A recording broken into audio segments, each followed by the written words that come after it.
Hi everyone, it's Robin from N3IX Engineering. We're looking at the wiring for using the two-color lighted push button with a quad LNS. The push button comes with a wiring harness that plugs into the back of the push button after it's installed. This makes installation very easy.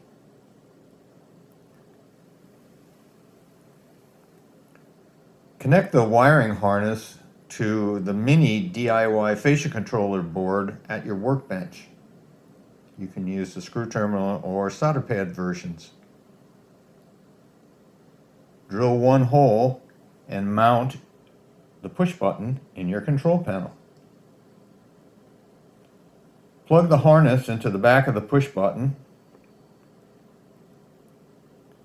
Plug the cable from the Mini DIY Fascia Controller board into a quad LNS I/O port. You can use a standard servo extension cable to increase the distance if needed. And that's it. No soldering while under the layout or behind the control panel.